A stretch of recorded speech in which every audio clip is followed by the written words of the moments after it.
مساء الخير، كل سنة وحضراتكم طيبين. احنا في حلقة جديدة من حلقات بودكاست ولاد بلدنا. بودكاست ولاد بلدنا هنقابل فيه كل مرة حد من ولاد بلدنا عنده وجهة نظر في الحياة أو ناجح في مجال أو قدم قيمة معينة في المجتمع. بيسعدنا جدا وبيشرفنا جدا إن نضيف بودكاست ولاد بلدنا النهاردة النجم الكبير رجل الأعمال عماد زيادة. كل سنة وانت طيب يا أستاذ عماد. وحضرتك طيب. كل سنة وانتم طيبين وحضرتك طيب يا أستاذ أحمد. متشكر على المقدمة الحلوة دي ومبسوط النهاردة إن أنا معاكم في ولاد بلدنا. رمضان السنة دي جاهزين؟ الدنيا حلوة؟ الدنيا حلوة بس أنا مش موجود في رمضان السنة. احنا في البودكاست عشان اقعد اتفرج على زمايلي نشوف بقى الحاجات الحلوة اللي بيعملوها باذن الله. ان شاء الله نكون موجودين من خلال الله. بودكاست ولاد بلدنا، وهيكون انت دايما دخولك لكل البيوت ظريف، الناس دايما بتحب تتفرج عليه، فباذن الله هيكون نافذه حلوه باذن الله من خلال ولاد بلدنا. احنا في ولاد بلدنا دايما بنبدا الموضوع من الطفوله لفوق. ففي البدايه الاب، الام، الاخوات. احنا اسرتنا كانت احنا 5، الاب والام و3 اولاد. انا الصغير، الدكتور احمد الكبير، الدكتور شريف الوسطاني، وانا الاصغر ما شاء الله. والدي المتوفي من 20 سنه الله يرحمه ويحسن اليه. والحقيقه هو كان راجل عاطفي جدا، راجل علمنا يعني الاحترام الناس، علمنا ان انت ازاي ما تكذبش في حياتك وتكون صادق عشان تقدر تنجح. يعني خدت منه حاجات ايجابيه كتير، وكان راجل هادي، كان هادي الطباع. كان دايما يقول لي اتقي شر الحليم اذا غضب.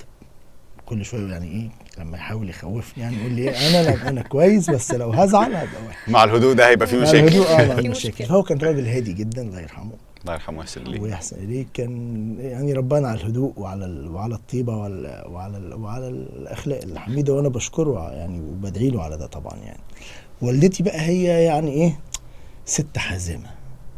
هي ستاتنا والامهات بتوعنا اللي هم ايه يعني بتحب كده، ربنا يديها الصحه والعافيه وما يحرمناش من دعواتها. احنا كلنا عايشين بدعاها دي، انا بسميها ست الكل. اللهم امين. يعني ماما طبعا، يعني والدتي ليها الفضل في المشوار اللي بعد ما بابا توفى. كنت لسه متخرج من الجامعه.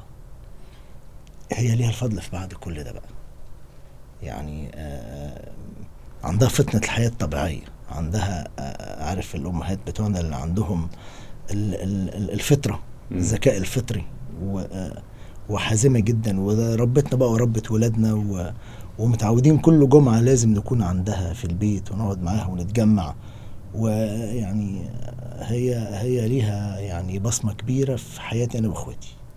دكتور شريف، دكتور أحمد، دول بقى يعني دول الحاجة الحلوة اللي في حياة الواحد، ربنا يخليهم. دكتور شريف بيزنس مان، دكتور أحمد دكتور قلب، وبرضو هو بيزنس مان يعني. طيب فقدان الأب كان في سن كام تقريبا؟ يعني كنت أنا في الجامعة تقريبا في آخر سنة. في الجامعة في آخر كنت سنة. كنت لسه بدخل موضوع الفن، كان أول سنة ليا في الفن.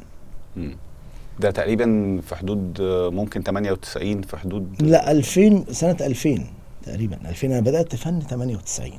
بودي جارد مع الأستاذ عادل إمام بدأت سنة 98. والدي توفى بعدها بسنتين.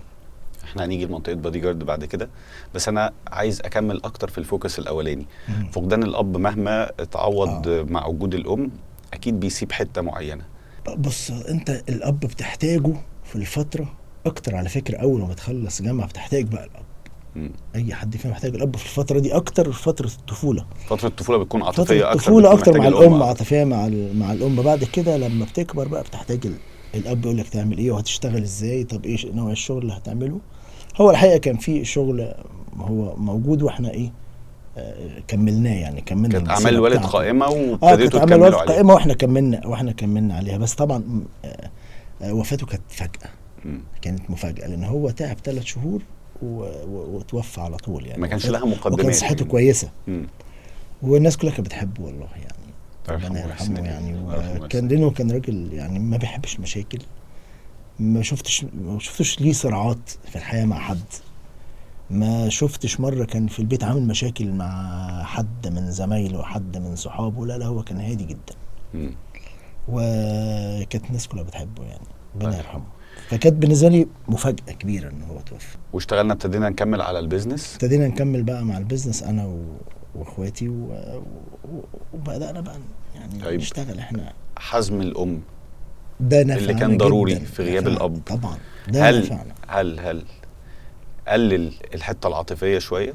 هل عمل فقدان في الجنب العاطفي احتاجنا نعوضه في المستقبل او حسينا بيه بعد كده؟ بص، هي والدتي على قد ما هي عاطفيه، على قد ما انت بتاخد منها تاخد منها الحزم اكتر. تاخد منها مثلا زي اللي بيقولوا ما بتحبش الحل المايل، زي ما بيقولوا كده بالجمله الدارجه بتاعتنا يعني. ما بتحبش الحل المعوج، بتحب دايما تلاقيك تعمل الحاجه الصح. عندها عاطفه كل حاجه، بس عندها الحزم. وعلى فكره موجود. ده في البيت بيبقى مهم. هي ما تبقاش معانا في الحياه مع الناس بره، بس دي بتبقى انت الاخلاق اللي انت خدتها من البيت اللي انت نشأت فيه وطلعت منه. الموضوع كمان صعب في وجود 3 ولاد يعني. طبعا.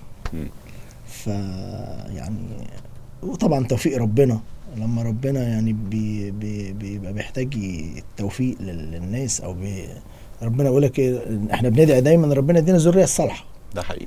فانت ولادك بتديهم الطريق المظبوط، بس التوفيق بقى بتاع ربنا. يعني التوفيق ده في جزء كبير منه من ربنا.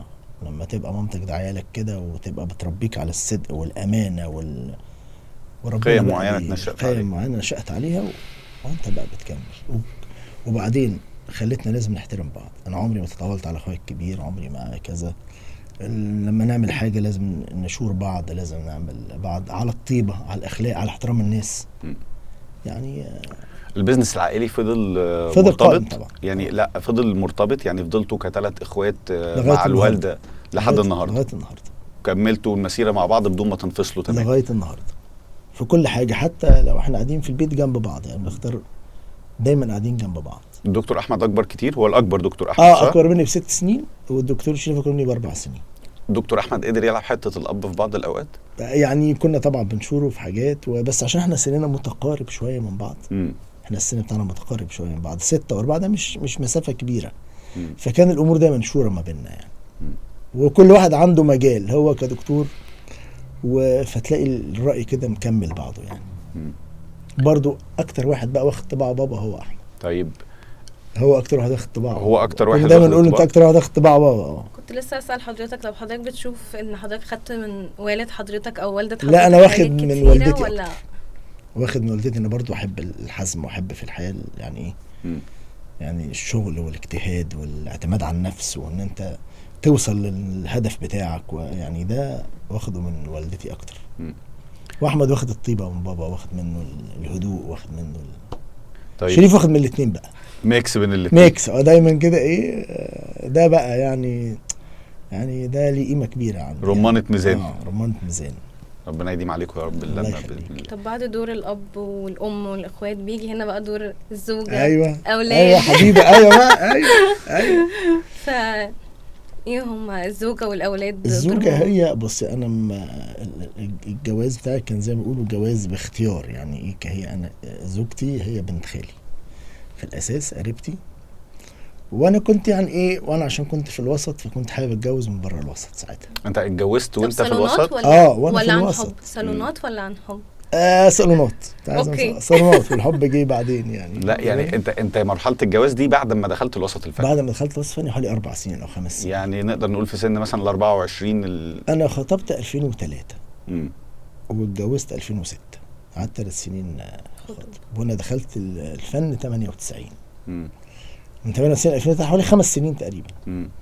فيعني فضلت ان انا ايه، كنت حاطط عيني عليها كده وحاسس ان هي يعني ايه من النوع اللي انا احبه وعايزه. يعني الاختيار الاختيار بناء على خوف من شقاوة الماضي ولا الاختيار؟ دخلناش في حاجه انت هتخش بينا سكك. لا مش سكك والله. يعني دي كانت المايند سيت اللي انت ماشي بيها، او ده القرار ده يعني اصلا دي الدماغ.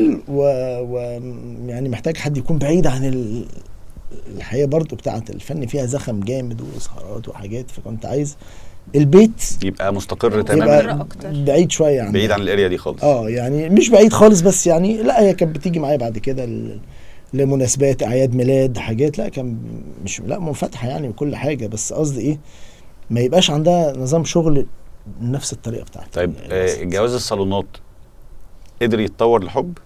طبعا طبعا، وعلى طول بسرعه. حب كبير؟ يعني معلش احنا هنطلع عليك بس. يعني حضرتك مع بص. الدين ان فكره ان الحب بيجي بعد الجواز لا، مع العشره لا يعني انا بحترم طبعا الحب اللي قبل الجواز وقصص الحب اللي موجوده دي برضو، يعني موجوده طبعا. كل انسان ليه طبيعه خاصه او بالظبط. الدنيا مشيت كل بطريقه الدنيا معينه مشيت. معاه. وكل حاجه، وكلنا حبينا واحنا صغيرين ورحنا وجينا ويعني في المدرسه وفي الجامعه يعني. مش هسألك انا السؤال اللي هو بتاع لا ما دي قصه فترة حب مراهقة، فاشله تعمل كل مش حد- هسأله كل لك. واحد فينا عدى بكل الحاجات دي. بس جواز الصالونات هو مش وحش، هو كويس، لان انتوا بتبقى زي اتفاق كده، انت عارف بتعمل ايه وهي عارفه بتعمل ايه، مم. ومش هتتفاجئوا بحاجه، يعني العاطفه مش واخداكوا. مم. وبعدين بتتفاجئوا ان في لان ساعات لما تبقى العاطفه هي اللي غالبه، فانت بتسيب حاجات كتير عشان خاطر تتنازل عن الحب، لوجيك كتير او ما عشان بتفكرش خاطر فيه الحب وعشان خاطر العلاقه اللي بينكم، تتفاجئ بده بعد كده. مم. دي بس يعني اللي بيحصل في إن العقل في موجود الزوج اللي أكتر بيبقى دايماً. انما العقل بيبقى موجود، بيبقى نسبة نجاحه اكبر. طيب الاولاد؟ الاولاد طبعا الاول هي لميا زوجتي، او قعدنا الاول خلفنا لارا وبعدين يوسف وبعدين تاليا دي جت بعد شويه بقى حلوين. ده في كل بيت دي، لارا لا النهارده 16 سنه ربنا يوسف يخليهم. 14 في سنه كل بيت دي. تاليا عندها 6 يعني سنين. زي عندي انا واختي الفرق 3 سنين، محمد 12 سنه هو كده. 9 سنين من اختي ده. دايما الاخير ده بيجي كده. لارا شاطره جدا وبتهتم ما شاء الله. بدراستها ويعني يعني ذكيه. يوسف بقى برضو الشاب اللي هو شبح. لا مش شبح، بس ايه، حب يروح الجيم ويروح الكذا وذكي جدا، وتلاقيه مثلا يقول لك بابا انا بذاكر في الاخر وبيجيب شاطر قوي في المدرسه. انا اب يعني اه اب مش قديم، اب حديث يعني. بنتي 3 سنين ربنا ليلي. يخليها لك. ما كانش عندي وانا بتجوز خالص حته او لما جيت بعد الجواز حتى، يعني ما كانش عندي دايما حته ان انا عايز ولد، ما كنتش او عايز بنت، يعني كنت تماما متصالح مع الموضوع، يعني بحب الاثنين جدا. لما جت ليلي ادتني شحنه عاطفيه انا ما كنتش متخيلها تماما. طبعا يعني لا، انت ما بتكونش في حاجات ما بتكونش شايفها في نفسك. يعني انا بطبيعتي مثلا مش معبر جدا، يعني ممكن احبك جدا بس بعبر بافعال، ما اقدرش اللي انا هو زيك كده، نعبر بالافعال، يعني ممكن ما ده إلا لما- عواطف، بس اعبر بالافعال. الا لما البنت تتريجر، يعني بتلاقي نفسك معاها انسان تاني. هي لا، ما البنت البنت دايما حبيبة بتبقى باباها. حبيبه ابوها. ايوه طبعا لا بالظبط. حبيب باباها وتالي، بس تالي طبعا. مجننانا بقى، دي بقى اللي يعني ايه، الشقاوه دي تشد شعرك وانت قاعد عارف بقى، ولا تقدر تقول لها حاجه. في حاجات من فقدان الاب في الطفوله اثرت عليك كأب، حبيت تديها بسرعه اكتر للاولاد، يعني خليتك عايز تديهم دفعات اكبر من حب، عايز تديهم دفعات اكتر من اهتمام، خصوصا مع طبيعه العمل كبزنس، مع طبيعه العمل كفن، في نوعا ما غياب برضو بيبقى دور الام اكبر بطبيعه حياتنا كلنا يعني. طبعا دور الام اكبر بكتير، وبقول لها دايما انت المسؤوله مش انا، انت اكتر مني. انا بديهم جرعه الحنان هتبقى قليله، بس اديهم عقل اكتر، وكل ما اقعد معاهم لازم يبقى القعده ليها فايده. انا كده في المايند سيت، اقعد معاهم لازم افيدهم بحاجه، عملت ايه، طب قلت ايه للراجل، طب اصحابك قالوا لك ايه، طب ليه عملتوا كده، فنقعد نتناقش في اليوم بتاعهم، هم عملوا ايه النهارده، طب عملت ايه، طب ليه ما عملتش كده. بحاول كده اشوفه بيتصرف ازاي، سواء لارا او يوسف، طب ليه عمل كده، طب ليه ما عملش، طب ليه ما ردتش قلت كده. بشوفه هو بيشوف بحاول افيده في القعده في ايه، ونقعد نهزر شويه وبس. انا بيبقى عندي تارجت ان انا قايم، ما انا بقعدش معاهم كتير برضو قوي يعني، ان انا هو يبقى مستفيد من هو ايه، يعني نحاول نبقى ادخل في كيانه كده واشوفه بيعمل ايه، متدخل في التفاصيل يعني. ادخل متدخل في التفاصيل، بس حياته. موضوع انه يبقى صاحبي بقى ولارا تبقى صاحبه ماما، انا ما بحبش الكلام ده. الاب اب والام ام. بس في الوقت اللي احنا فيه ده الموضوع ده لازم الاجيال اللي طالعه لازم الاب يبقى صاحب ابنه قوي، صاحب بنته قوي. لا هو الاب اب والام، انا ما اعرفش، انا بحب كده يعني. بمعنى يعني ايه لازم الابن في الاخر يعرف ان ده الاب أبوه. برضه ليه قدسيته، وليه ان هو لما يقول له على حاجه لازم يسمع الكلام، لازم يعمل كذا. هو انت النهارده بتقول لك انت تصاحبه عشان قال يعني تعرف عنه كل حاجه، او يجي يحكي لك كل حاجه دارج بين حضرتك وهو. هم خلي بالك هم اذكى مننا بكتير قوي بكتير قوي. لان هم موجودين دلوقتي ومع تحت ايديهم كل حاجه غيرنا احنا زمان. منظم عمليه تحت ايديهم كل حاجه، يعني قادر تنظم ولا قادر انظم ولا قادر اعمل اي حاجه، ايباد قادر ولا قادر ولا تصدق ولا مفيش الكلام ده، ما طب مش ولا موجود في تاليا الحياه. الصغيره هي اللي جايه اخر حاجه تانية بقى بتدينا فتعلمنا ده بعض، من لا هي والنبي المنظمة. الموبايل شويه بس بالتالي هي اللي منظمه البيت. هي اللي منظمة عايز موبايلي البيت. بعد إذنك كده. بعد اذنك بس. طيب. ولما تزهق ترميه عادي على الارض وتكسره عادي، عادي ولا خالص. طب ليه بس كده يعني. البدايه مع بزنس العيله، هل اضطريت في وقت الدراسه ان انت تبتدي تتداخل في البيزنس؟ طبعا ده من بدري جدا. مم. ده من وانا في الجامعه. مع وفاه الاب في فتره الجامعه وفاة فاضطريت الأب. ان انت تكون متداخل. دخلت بقى على طول يعني. هنا بقى تثبت نفسك هتكمل ولا مش هتكمل. وكان ده مربط الفرس على فكره في ان احنا نكمل، يعني ان الواحد عرف يقف فعلا. والدكتور شريف كان ليه اليد الاولى في ده.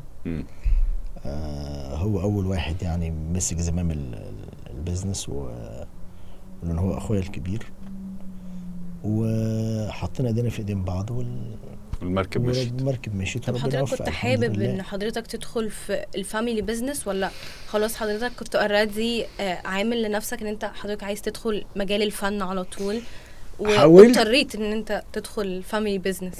والله يا حبيبي لا، هو البيزنس كان موجود الاول، انا كنت جزء منه، يمكن كنت بديله مثلا من وقتي 30% في الاول، ان كنت مرتبط بالمسرح بشكل. انا في المسرح من 98.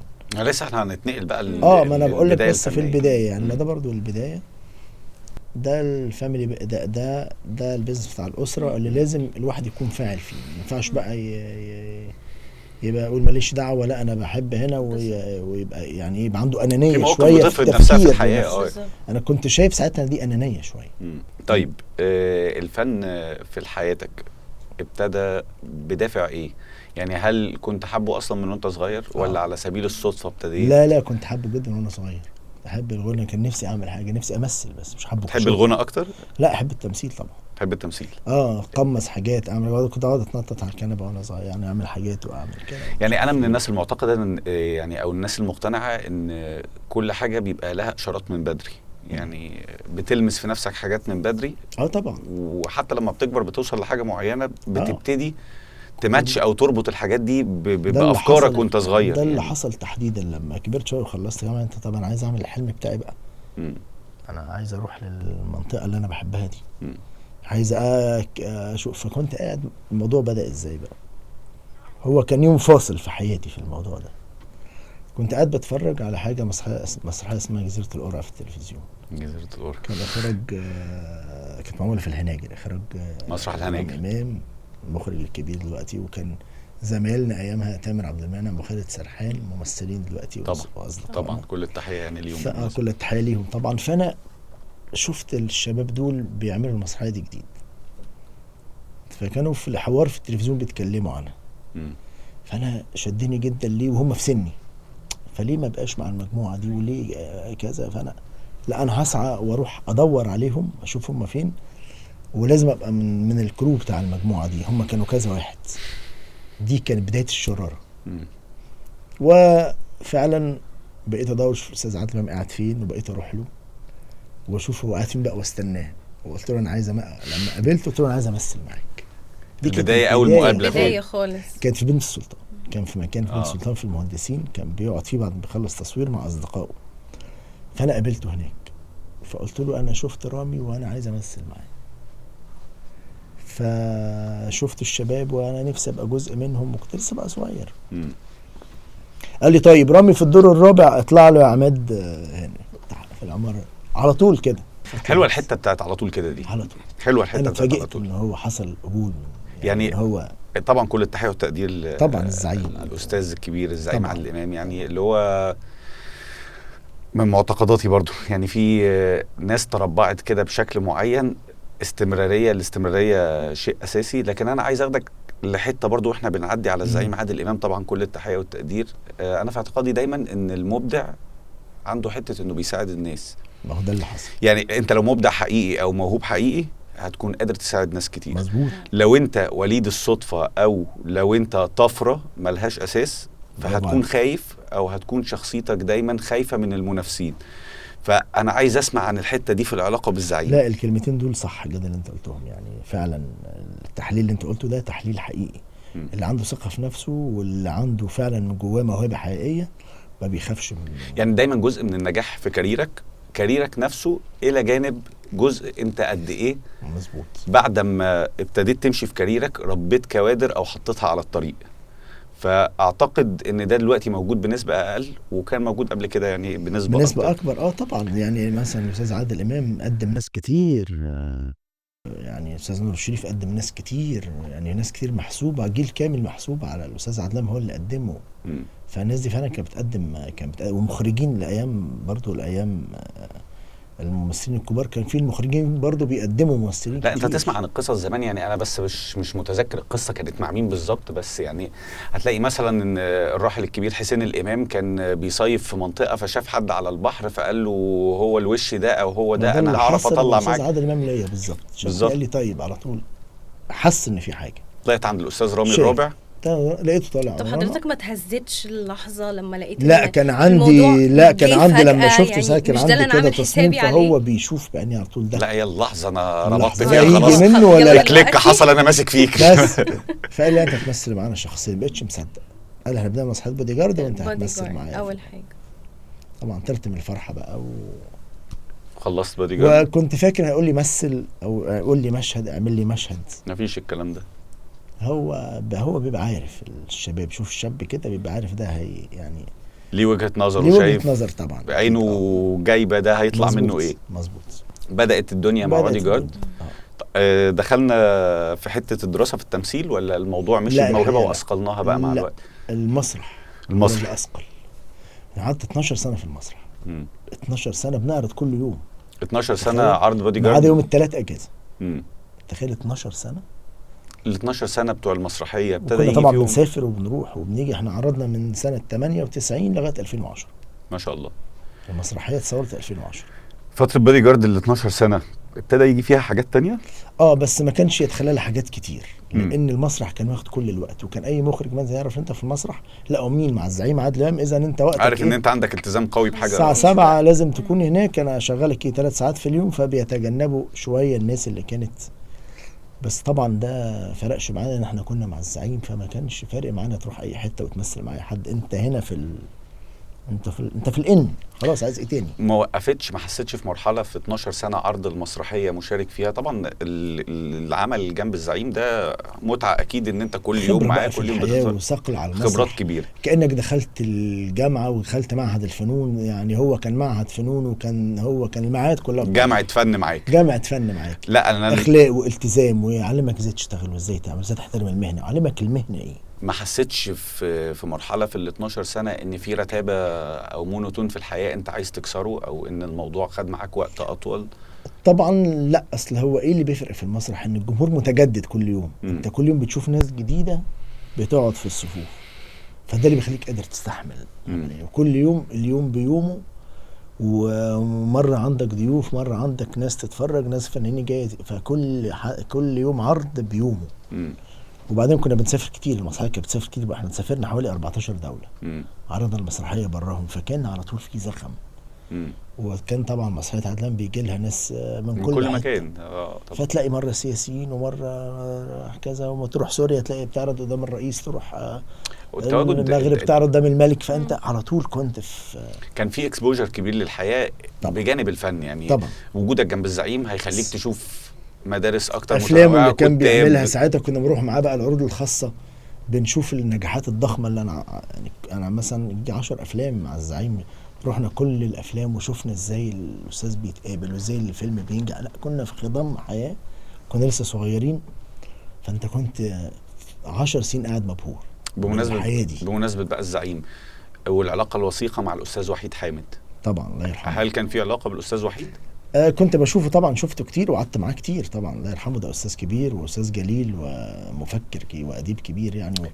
واعرف طبعا برضو ابنه والمخرج الكبير مروان حامد طبعا مخرج كبير طبعا وراجل عقليه يعني. مجموعات العمل دي في مرحله افادت كتير جدا الفن المصري يعني طبعا. يعني ثنائيه الزعيم والاستاذ وحيد حامد افادت كتير واثرت كتير وطلعت حاجات طبعا كتير. عملوا افلام كتير ناجحه يعني. اشتغلت حضرتك حاجات لا انا ما اشتغلتش في حاجه من كتابات الاستاذ وحيد؟ لا الحقيقه ما حصلش الشرف يعني.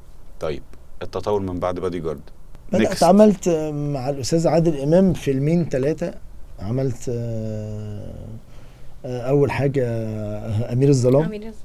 تمام. كنا طالعين عمي بقى وكنا فيلم في المشهد اللي هو بتاع اللي في النافورة ده جميل جدا. مصر كلها اتفرجت علينا. كان طريق صلاح سالم. ومسلسلات مع الأستاذ وحيد سوري مع الأستاذ عادل إمام، أستاذ ورئيس قسم والعراف.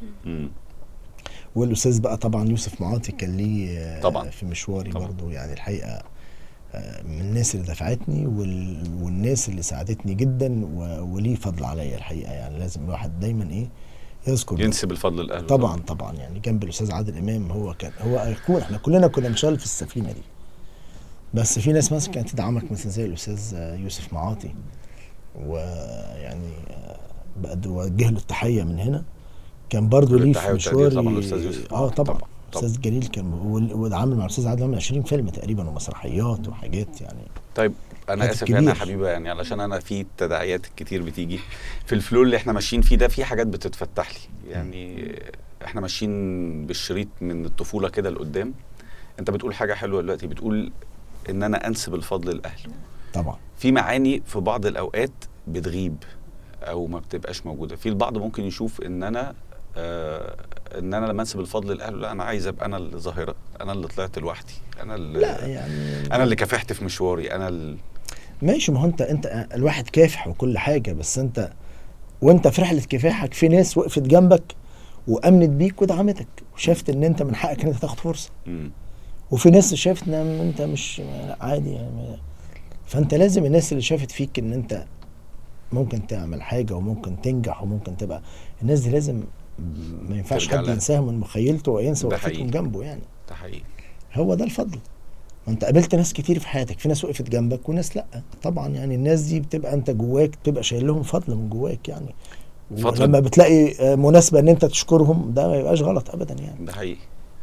فتره الصعود الفني اثرت في البيزنس؟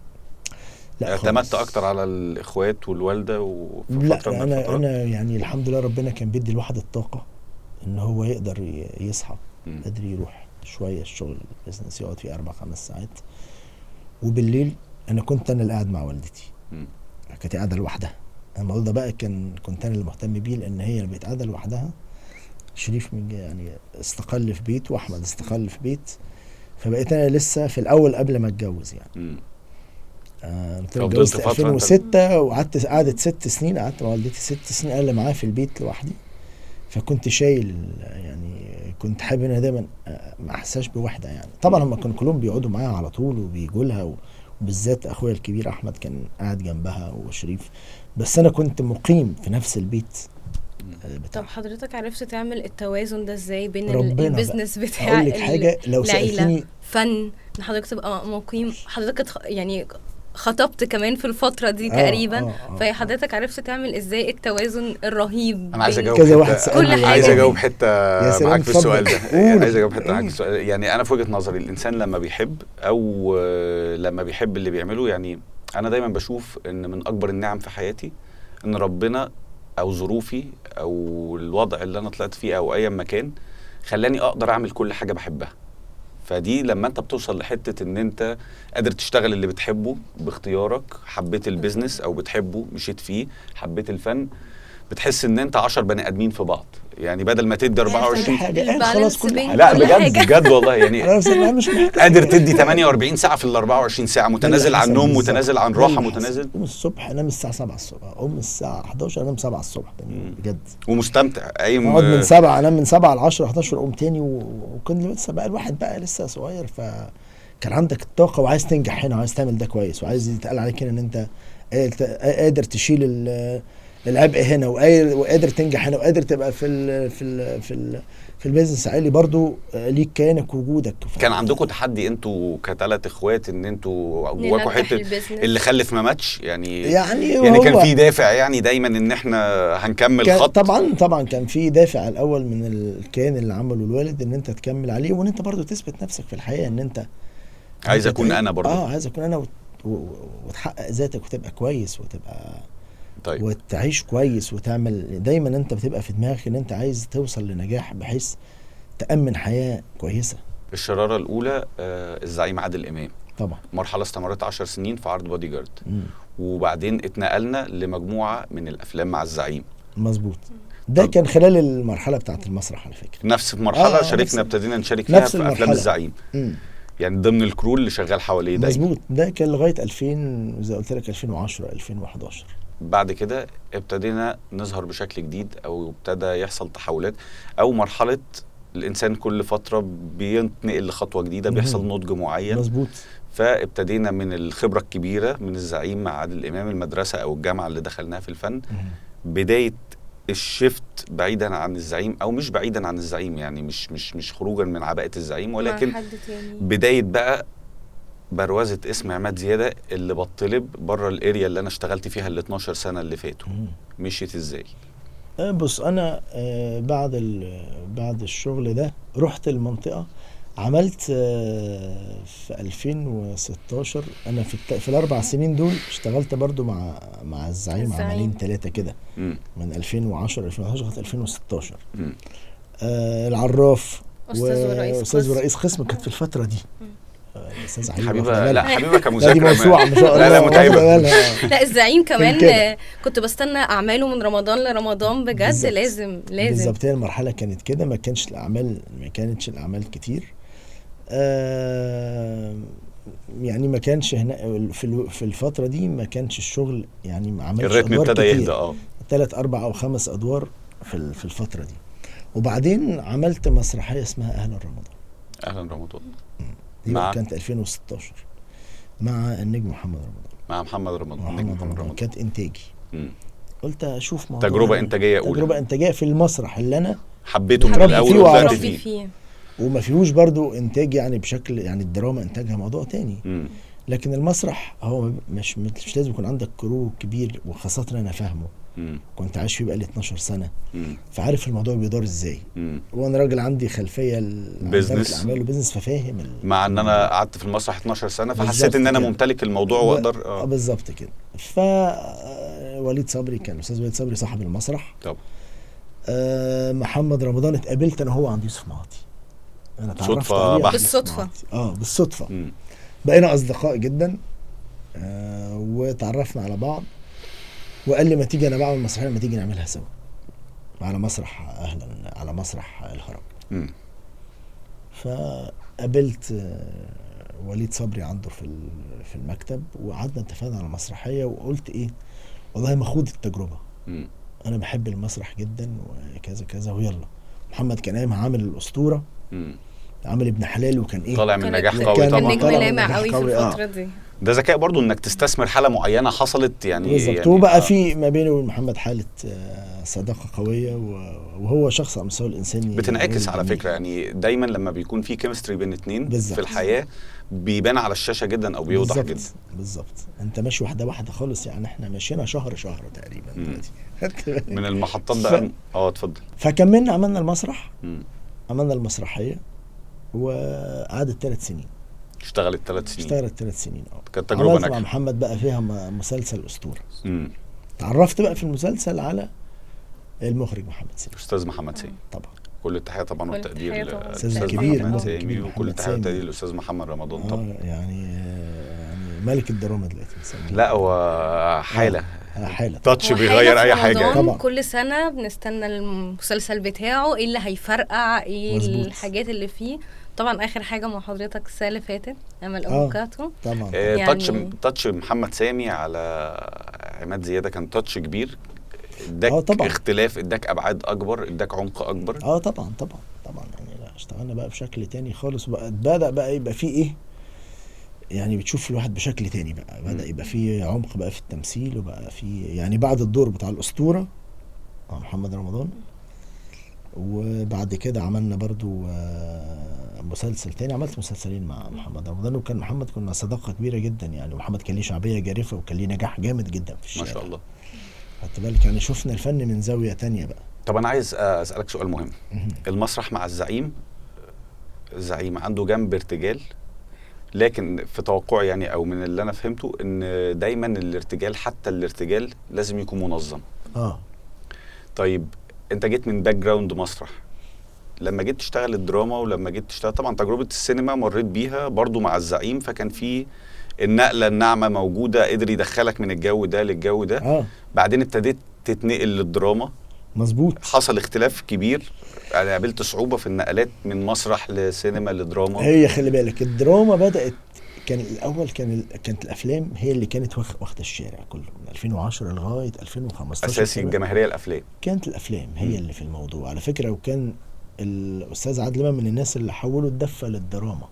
لما بدأ هو يعمل راح بجمهوره من السينما للدراما. للدراما. فبدأت والأستاذ نور شريف برضو، بس الأستاذ عادل كان علامة فارقة في إن هو يحول الموضوع. كمان الأستاذ محمود عبد العزيز نقلته برضو للدراما مع بداية محمود المصري. نور شريف والناس النجوم الكبار دول لما نقلوا للدراما بدأت العين كلها تروح للدراما. بدأت السينما شوية تقل، بدأ الدراما، بدأ بقى موسم رمضان وبدأ الموضوع الدراما هي اللي بدأت يعني هي اللي تاخد. حتى أعمال حضرتك في الدراما هي اللي أكتر من هي اللي طبعا النهارده موسم رمضان بأعماله هو اللي بيبقى مع الناس أكتر من أي يعني. بدأت الدراما ليها واقع كبير عند الناس بعد ما كمان بقى فيه المنصات والحاجات دي. انت بتصنف ان المسرح المصري بيمر بمشكله؟ يعني على فترات زمان كنت دايما بتلاقي عمل واثنين وثلاثه، كنت بتلاقي المسرح شغال بشكل متواصل، الفنان عادل امام بيعرض، الاستاذ محمد صبحي بيعرض، كله شغال وكله محقق نجاح وكله قاعاته كامله وكله شغال. وما شاء الله حضرتك بتتكلم بقى على 12 سنه مسرحيه بتتعرض، شاهد ما شافش حاجه وقت كبير بتتعرض، مش عارف ايه، تخاريف الاستاذ محمد صبحي وقت طويل بتتعرض. فين أزمة المسرح؟ يعني هل الجمهور ما عادش ذوقه المسرح، ولا ما حدش بقى قادر يريسك في المسرح؟ وبما ان انت اصلا بدأت انتاجيا وفهمت للحتة دي، وعملت مسرحية المسرحية اللي عملتها كانت تنتمي لنوعية المسرحيات دي. مسرحية انا جاي من الباك جراوند بتاع مسرحية بودي جارد، فحاولت اعمل مسرحية بالشكل ده. مسرحية كانت 3 ساعات 4 فصول وغنى واستعراضات كبيرة وحاجات، يعني مش عايز اقول ان بيمر بازمه ولا حاجه، لكن انت عالميا الموضوع بقت السوشيال ميديا والحاجات تراجع موضوع المسرح شويه، تراجع عالميا مش مصر بس يعني. بقت الناس النهارده الموبايلات والولاد الاجيال الجديده مش عايز يروح مسرح قوي، هو دماغه في حتة تانية، هو عايز يشوف نتفليكس، هو مش عارف عايز يعمل ايه يعني ايه. الدراما ما بقاش المسرح يعني ايه، الدماغ رايحه في منطقه تانية، الدماغ رايحه قوي في المنطقه دي. موجود كده بس يعني على ايه بالراحه يعني، مش زي الاول خالص. احنا واحنا قاعدين قبل ما نتقابل مع حضرتك حبيبه كانت بتسالني على حاجه انا عايز اعرف اجابتها. لما كنت بتكلميني عن وجه الشبه بين ياسين الألفي وعماد زياده، يعني خصوصا ان ياسين الألفي كان في حته انتقاميه وفي نفس الوقت عاطفي جدا، ففي وجه الشبه بين حضرتك والشخصيه بتاعت ياسين الألفي. مش عايز اقول لك انا اتكلمت في الموضوع ده كتير، بس هو طبعا في شبه في هدوء الشخصيه يعني، في تناول اللي هو ياسين الألفي كان هادي رزين، وانا في حياتي يعني انا برضو هادي يعني، باخد دايما المواضيع بالراحه. فاحنا لما رحنا نمثل الشخصيه دي يعني هي كانت يعني انعكاس شويه لحياتي الحقيقيه يعني بالهدوء بتاعها كده والطريقه بتاعتها. ياسين الألفي عمل نجاح يعني كبير جدا الحمد لله جدا ونعم. بتشوف تجاوز الهيد ده ازاي؟ ساعات النجاح الكبير بيبقى الامباكت بتاعه صعب للي جاي، بتفكر في اللي جاي ازاي بعد ياسين الألفي؟ طبعا دي حقيقه، ده هينعكس على اختياراتك ازاي؟ هينعكس ايه الدماغ للفتره الجايه؟ يعني هو طبعا عشان الشخصيه دي عملت عند الناس يعني رواج كبير وحب كبير، فانت ده بيخلي عليك عبء الاختيار زي ما انت بتقول اللي جاي، تتقل رجلك بقى في الجاي اكتر يعني. مش موضوع تتقل، لازم يكون انت تختار حاجه تبقى تطلعك خطوه تانية بعد الخطوه دي. فانت بتقول بعد النجاح ده ما حصل كده طبعا توفيق من ربنا الحمد لله. الحمد لله. ايه الخطوه اللي بعد كده؟ ايه الدور اللي انت ممكن تعمله يكمل على نفس او اكتر، تبقى ماشي في نفس رفضت حاجات لان انت حسيت ان هي اقل من الحته اللي انت وصلت لها في ياسين الألفي؟ مش هقول رفض طبعا، لا، هو تضارب بعض الحاجات مع التانية. مسلسل تعرض مع دور، فالدور خلاص الناس داخله، فما حصلش ايه نصيب طيب. في الموضوع، كانوا جابوا حد تاني خلاص، فيعني ما حضرتك واحنا بنتكلم فقلت خلاص هو النصيب ان السنه دي الواحد ما يشتغلش. حضرتك واحنا داخلين قبل ما نقعد في البودكاست بنتكلم واحنا قاعدين بره، قلت لي ان انت حسيت في وقت من الاوقات ان ياسين الألفي كان مكافأة مجهود كبير. دي حقيقة الحمد لله.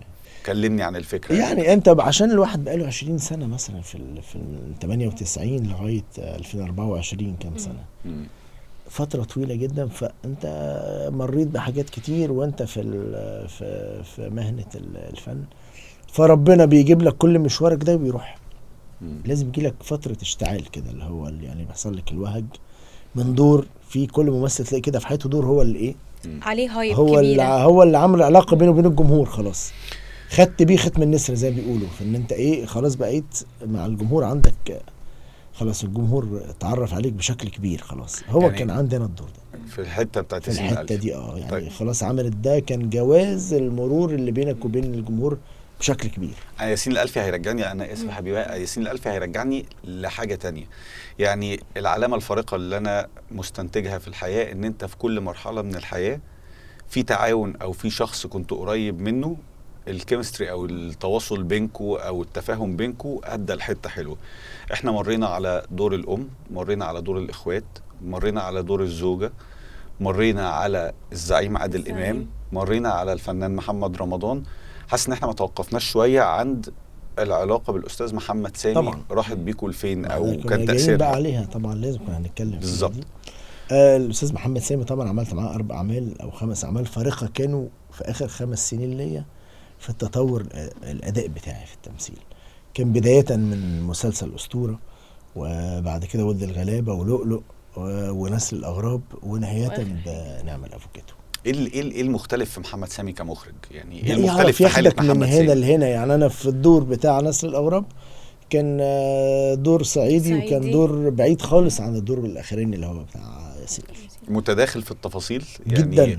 في نوعيه من المخرجين ممكن تسيب الممثل بتاعها كبير، مش ليه علامه فارقه معانا بس، هو ليه علامه فارقه مع كل ممثل اشتغل معاه، مع كل حد ليه علامه فارقه في الدراما نفسها. هو الراجل اخر فتره هو مسلسلاته اللي بتعمل يعني ايه بيبقى ليها نجاح كبير عند الجمهور، والناس بتحفظ الشخصيات اللي جوه المسلسلات دي.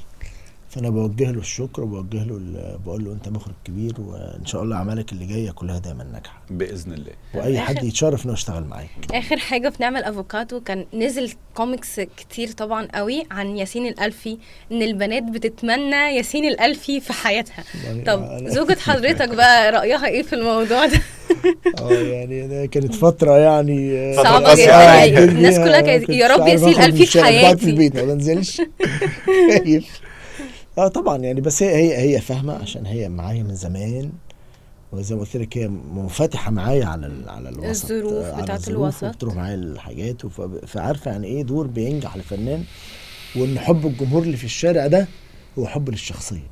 مظبوط، هو حب للشخصيه. انت بتلاقي حد بيجي منفعل جدا في اعجابه وحاجات دي، انت يعني ايه بتبقى هي ساعات معايا لا بتبقى عاقله وفاهمه، الحمد لله يعني ايه ربنا ستر الحمد لله. طيب انا هطلع تاني من الحته الفنيه وهرجع تاني للإنسان.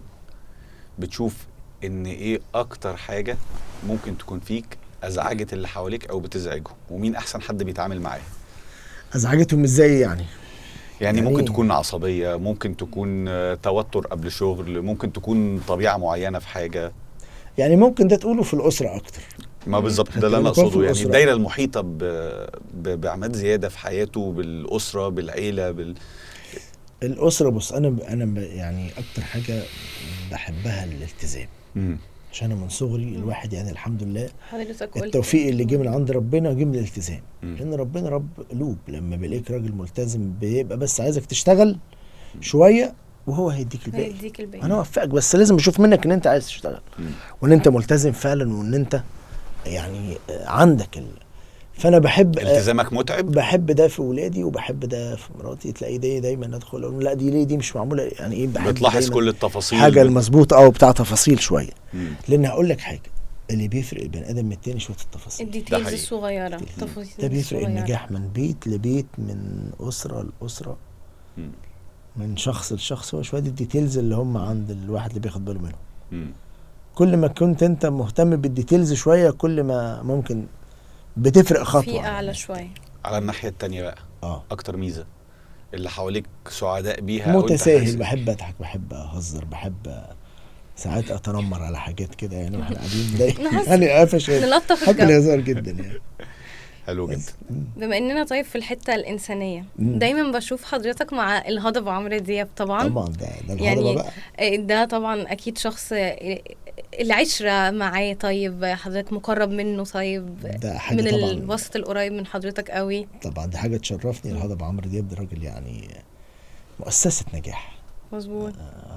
عمرو دياب ده احنا يعني اغانيه شكلت وجداننا في الايام اجيال واجيال، اللي حب على اغانيه واللي زعل على اغانيه واللي حصل فراق على اغانيه. لا هو اغاني عمرو دياب بس فيها حاجه ان انت ممكن تبقى الاغنيه حزينه جدا بس انت مبسوط، عارف؟ أيوة يعني الريتم ما بياخدكش في حته اللي هو انت مكتئب. انا كده هفضل اسمعها يعني حتى لو الاغنيه مش المفضله بالنسبه لي، بس انا برضه هفضل اسمعها يعني. طبعا يعني الاول بنوجه له التحيه، كل التحيه طبعا، كل التحيه للهضبه عمرو دياب طبعا، النجم النجوم عمرو دياب. بقول له انت في كل اغنيه في حدوته. مظبوط. مش موضوع يعني تسمع اغنيه كده فيها نوع من الحب، لا هي اغنيه حالة. بتاخد منها حاله. هو ده النجاح، تاخد منها حاله. عايز حاله فراق تلاقي، عايز مش عارف ايه تلاقي.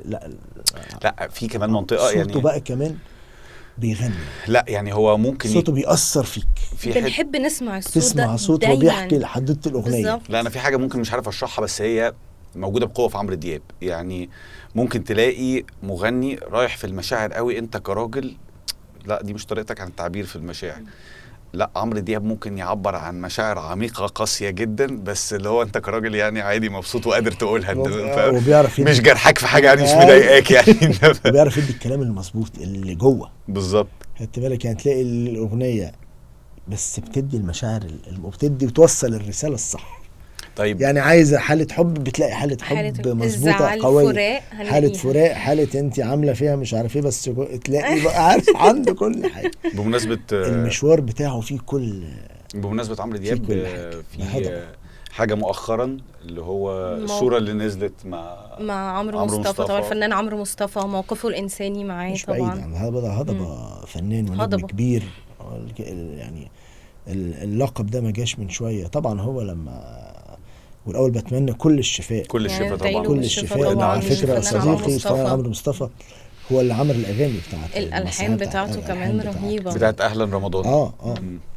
ملحن حالة كبير جدا، حالة كبيرة في الموسيقى المصرية. عمرو مصطفى بتمنى له كل الشفاء وبقول له الف سلامه عليه. ربنا يشفيه يا رب. طبعا عمرو دياب لما لقى برضه اصل هم كان بينهم برضو رحله تاريخ ورحله طويله الداخل بينهم خارج.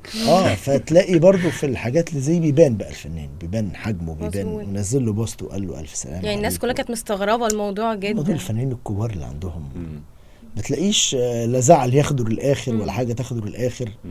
لا بتاخدوا الانسانيات أكتر. دايما في توازن ودايما في حاجه بترجع تحن لها ودايما بتفتكر فضل بينكم. بتلاقيه نجم ضخم كبير بنجوميه عمرو دياب او عادل امام بتلاقيه انسان الاول قبل ما يبقى فنان. لو ما كانش بني ادم وانسان وهو عنده انسانيه عاليه جدا عمرو دياب يعني كل الصفات اللي فيه. لا تلاقيه بيحب الكذب ولا تلاقيه تلاقيه حقيقي جدا. ما كانش يبقى نجم كبير لو ما عندوش الصفات دي. ده حقيقي. فتلاقي لما بيحصل حاجه زي دي ويبقى فنان حصل له كده تلاقيه على طول انسانيته بتغلب عليه. طيب انه حقيقي. في منطقه مهمه بسم الله ما شاء الله، نجاح مبكر كبزنس، ارتباط بالزعيم في مرحله مبكره، نجاح متواصل ما شاء الله يعني. مؤخرا ياسين الألفي. ممكن في ناس تقف عند فكره الحسد خصوصا مع النجاح المتوازن في مجالات مختلفة او وجود نجاح في مجالات مختلفة. فكرة الحسد انت بتبص لها ازاي؟ والله بص، انت لو هتحط الفكره دي في دماغك مش هتشتغل، مش هتتحرك، مم. مش هتبطل، مش هتخرج، مم. مش هتعمل. مم. لو عندك حاجه حلوه هتخاف تعملها، لو عندك عربيه جميله هتخاف تركبها، هتخاف يعني. الحسد موجود طبعا، مذكور في القرآن وكل حاجة، وبس البني آدم لازم يعيش. ربنا هو ويسيبها، الحافظ ربنا هو وبنعيش. الحافظ. هو الحافظ. مم. يعني لا أنا يعني الواحد بيحاول يعيش بقدر الإمكان، وستر ربنا موجود يعني. امتداد بقى للحسد، مم. النجاح المبكر ما شاء الله تاني، مش مبكر قوي يعني، الواحد عنده يعني برضو لا يعني على الاقل ما كان شاء في الله يعني في جيل حضرتك. لا أشغلنا برضو، آه. قعدت برضو 20 سنة في التمثيل أو 22 سنة. بس كان في يعني على ناس كتير على جنب سبقونا اخر في في نجاحات الموضوع. تانية، يعني في نجاح مبكر اكتر شويه في البيزنس، متوازي معايا، بننجح في فن، بنكبر بشكل معين او هكذا. هل في ناس اتغيرت معاك؟ هل في ناس اثار ده بالنسبه لها بما يعني من غير ما تعمل اي حاجه، ومن غير ما في نوعيه من الناس ممكن الاقي فلان بيكبر فانا ببتدي اتغير معاه واحده واحده، لمسته ولا؟ بص يعني أنا ما بحبش دايما أشوف لنص الكوباية الفاضي. النص الكوبايه الفاضي. بحب اشوف الحاجات الايجابيه اللي حواليا، بحب مم. اشوف الناس اللي فرحانه بيا، مم. بحب اشوف الناس اللي مبسوطه، واصحابي اللي بيحبوني وبحبهم وبخرج معاهم او الناس اللي يعني بحب اشوف ده اللي بيديك طاقه ايجابيه. مم. في الجانب التاني ما فيش حد في يعني احنا مش انبياء هتبقى كل طبعا. الناس اكيد في برضو يعني لا انا في عايز جزء عايز اوصل لمنطقه، بحاول ما اشوفوش، يعني بتحاول بحاول ما ابعد تشوفوش عنه. وبتقدر بحاول تتجاهله. ما اشوفوش، اتجاهله وابعد عنه خالص. الناس اللي بالنوعيه دي واللي حاسس منهم بعض طاقة سلبية تجاهي، بحاول ما يعني بيبقى الرد كده زي ما بقولك ايه يعني سلام طب كده. مش بيضايق يعني حضرتك الحتة دي ان الناس دي المفروض تعتبر قريبة من حضرتك، كنت متوقع منهم حاجة دعم غير بشكل كده؟ معين أو يعني دعم بشكل تاني. ما بتضايقش. يعني هتضايق ليه؟ يعني هو هضايق نفسي ليه؟ ما انا لما اتضايق انا اللي هتضايق، مظبوط. يعني انا اللي احس بالمشاعر مش هو. فاهم. فانا مش هخلي مشاعره لو هو عنده طاقه سلبيه تتنقل لي. ده غلط بقى، لازم تفضلي دايما تفضي هنا. على راي عادل امام، ده لازم ده يفضى دايما. لازم تجليه، لازم يفضل ابيض عشان الجمهور وانت في التلفزيون بيتفرجوا على وشك اللي بيبقى بيقول لك اللي جواك بينضح عليك. فانت لو انت سمحت للطاقه السلبيه من بعض الناس اللي هي زي ما انت بتقول يعني حضرتك كده مش حابين ومش عايزين ومستكترين، ولو قعدت كل شويه تفكر في ده هيأثر هنا، فهتلاقي انفعالاتك ووشك فقد هدوءه. ايه اكتر حاجه بتساعدك؟ فقد كاريزمته. اكتر حاجه بتساعدك للخروج من الاسترس ايه؟ يعني ممكن تكون بحر، ممكن تكون قاعده لوحدك، ممكن تكون ايه اكتر حاجه بتقدر تنفذ بيها اي طاقه سلبيه؟ اقعد في البيت والله واشوف الاسره في وسط العيله، وسافر كده ولا حاجه يومين كده تغير جو. ده انا بحب السفر شويه. طيب سؤال كمان مهم طبعا. بما اننا في المنطقه دي، مساله تجديد الدوافع او الشغف. ياسين الألفي عمل اشباع كبير، اشباع كبير بشكل ما شاء الله، بشكل نجاح قصير. ما شاء الله. بالظبط. يعني زي ما احنا كنا بنتكلم من شويه ان هو ممكن يكون مكافاه سنين فاتت كتير، ادى حاله اشباع كبيره. دي حقيقه كنجوميه وكشخصيه عامه وكفنان، يعني في حاله من ارضاء الذات اكيد ياسين الألفي عملها. الحمد لله. طبعا. طيب بتجدد دوافعك ازاي؟ يعني عايز تروح فين تاني؟ ايه المناطق اللي عايز تروحها تاني؟ سؤال مهم جدا، سؤال يعني على يا جمل. والله يا دكتور، لا بجد يعني. بصي بقى يعني ده عشان تجدد شغفك في النجاح وان انت تبقى يعني ده موضوع مش سهل على فكرة. عشان يعني ده موضوع محتاج يعني ممكن كل واحد يتناوله بشكل ان هو يعني ايه. طب انا نجحت وخلاص، طب ايه تاني اللي جاي؟ ما في ناس قالت لك لا اللي جاي كله ادوار، ما فيش نجاح هيحصل. النجاح ده ما يعني طب هو الكلام ده يخليك يعني يحصل لك عملية. بس انا بقول لا، لسه بدري. ان شاء الله. كل النجوم او الفنانين حصل لهم الحالة دي. ان انت تفضل بقى عايز تنجح، هو ده الاستمرارية بقى، هو ده اللي يفرق. واحد ممكن تكسل بقى وتقول خلاص كده انا تمام، او تكمل. هنا اللي معدنك بقى بيفرق، هو ده بقى بيبان هنا انت ايه هتكمل وزي مثلا نجم عمرو دياب ما بقى نجم لكل العصور، مع حقق مظبوط، نجوميه كل من زمان الأجيال. ووصل ليه فضل مكمل فاحنا بناخد بقى من الناس دي ننهل الفكر منهم ده. الفكر ده والفكره دي، انه ازاي فضل مستمر وعنده شغف انه شحن يفضل، البطاريات ده. وعنده شغف انه يفضل مكمل ويفضل على هذا يعني النجاح. في فوبيا معينه؟ فانت تقول مثلا لسه نفسي اشيل عمل وابقى انا يعني ايه كذا، يبقى لا، في حاجات لسه، في ستيبس، احنا لسه في البدايه. يعني حضرتك لسه فانا بقول لا، بتشوف احنا ان لسه في في حاجات ما الأول. حققتهاش. طبعا احنا لسه في الاول، لا لسه في الاول نحقق لسه، ولسه عايز تعمل مسلسل، تقول فيه فكره، انت تقول فيه حاجه، تعمل ادوار تانية كتير. لا لسه طبعا. عايز اسالك على حاجه في مهمه. البدايه. في فوبيا معينه في الحياه؟ في حاجه معينه بالنسبه لك فوبك جدا، بتخاف منها، بتقلقك، بتقرقك؟ يعني بقول لك من خاف سلم، بس يعني بس الحمد لله. الحمد لله. يعني الواحد طالما الواحد ماشي بما يرضي الله، فانت بتحس ان ربنا، انا عندي بحس ان ربنا دايما هيسترها معايا. دايما بحس بكده، بحس بستر ربنا موجود، وبحس ان هو في ظهر الواحد. والواحد يعني طالما انت يعني بتحترم الناس وما بتحاولش تبقى مؤذي لاي حد، فانت وبعدين التوفيق بالله، وانت بتسيبها على الله وبتمشي. حتى لو بتعمل نجاح اسف، حتى لما بتعمل اي شغل، الواحد ما يبقى يا ترى هينجح مش هينجح، طب هو كده الواحد شكله كويس. ما ينفعش الواحد يبقى دايما مطمن كده وحاسس ان هو خلاص انا كده تمام، سايب ايده. لا، ان انت تبقى دايما يبقى عندك حته ان انت قلقان شويه، ده مهم في الشغل. دايما في المواقف دي بقى بنلمس ستر ربنا لينا، اللي هو يعني خلاص انا ربنا واقف معايا، هو اللي خلاني انجح في الحته دي. حبيبه بسم الله ما شاء الله بجد. هي كده، هي فعلا هو ده بيبقى يعني هو ده لما يبقى جواك الايمان ده والدافع ده بيساعدك كتير في انك تكتسب حاجات كتير في حياتك. طيب انا عايز اقول لحضرتك حاجه، احنا يمكن اتقابلنا قبل كده وكان في سابق علاقه مزبوط من قبل ما نتقابل النهارده يعني. مظبوط. ما قدرناش نعرف بعض انسانيا بشكل اكبر فيها، بس كان في الانطباع الجميل. وفضل دايما الانطباع عندي من اليوم ده انطباع جميل. انا فاكر اليوم ده فاكر كان طبعا في حفله الفنانه انغام. بالظبط. وسبت عندي انطباع جميل جدا. وانا كاحمد بتفرج على الاستاذ عماد زياده في التلفزيون، بستمتع بيك جدا. الله يخليك، ده شرف ليا يعني. الاحلى اللي حصل النهارده ان انت في الحقيقه كبني ادم وكانسان بعيدا عن البيزنس. الله يخليك، مش مجامله بجد. بجد والله مش مجامله، احلى بكتير بجد والله. حاله رضا، حظ ان انتوا يعني تبقى لا والله حسن حظنا بجد. حاله صعود. كان ممكن لانسان كان ممكن يختار حياه سهله وقرر ان هو يكون هو قرر ما يعتمدش على بيزنس سابه الاب او وجود اخوات كبار او وجود دعم الام. دي حته مهمه جدا، ان الاصل الفن هو استئذان قلوب الناس. ما ينفعش انا افرض في الشغلانه دي بالذات، ما ينفعش انا افرض نفسي واقول انا ممكن انتج واعمل وابقى بطل على طول ما اوصل لنهايه لا، ده اكبر خطر. لازم تطلع. هو في مثلا دكتور بيفتح عياده فجاه يبقى نجم الموضوع، لا بياخد فتره. اذا كل شغلانه بتاخد وقتها لغايه ما يحصل فيه نضج ويحصل فيه في الفن كده. وانا شفت امثله كتير في حد مثلا انا اعمل فيلم بطوله، انا اعمل، لا مش عافيه.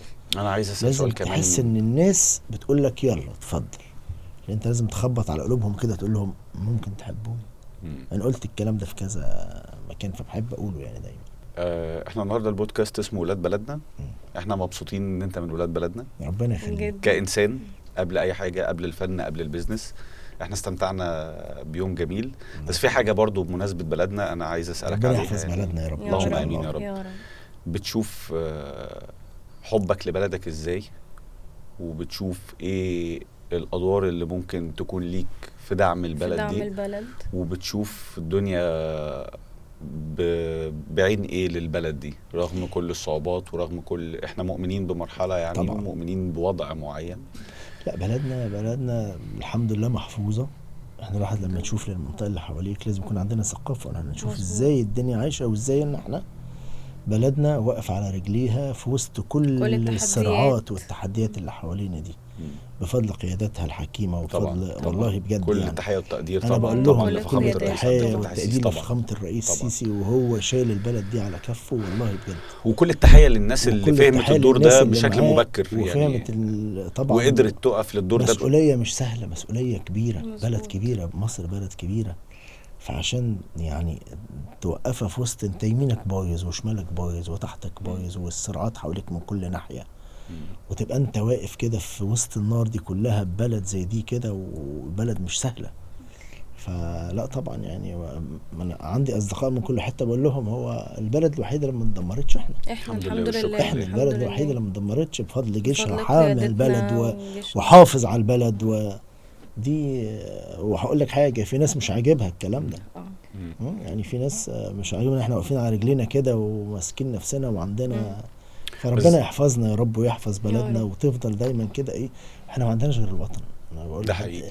انسى قلت له انا عايش في حته البلد والله العظيم ما في احلم فيها وهتحقق حلمك فيها وهتنجح فيها وهي اللي هتديك، ومصر هي بلدك. نجاح ثقافه يعني نجح في اي مكان يعني ما تفتكرش يعني اللي عايز ينجح النجاح من بلدك بس الأول. البلد لما تبقى من بلدك مظبوط احسن والله. انا اقصد اقول ان النجاح ثقافه، يعني ما تفتكرش ان انت في بلدك فاشل هتكون ناجح في بلد تانية اطلاقا يعني خالص. واحلى طعم للنجاح اللي هو في بلدك وانت بتحقق نفسك جوه بلدك وسط اهلك وسط وما فيش اصل انا مش هقدر وش انا يعني خلي عندك طاقه ايجابيه وخلي عندك وفي ناس تنجح بره برضو مش يعني مش هنقول، لكن لا يعني انا نجاح جوه طبعا نجاح كل حد وظروفه، بس انا اقصد لو انت عندك فشل معين ما تعلقوش على ان انت في مكان معين، يعني النجاح قرار طبعا. ناجح هيقدر يكون ناجح في اي مكان. وهقول لك حاجه، هو من الفتره اللي فاتت دي ما عانش من الفتره اللي فاتت دي فتره صعبه كله عانى، كل الناس على كل المستويات فيها. الدنيا العالم كله كان بيعاني، من اكبر الدول اقتصادات في العالم كانت بتعاني. مين اللي ما عندوش معاناه يعني؟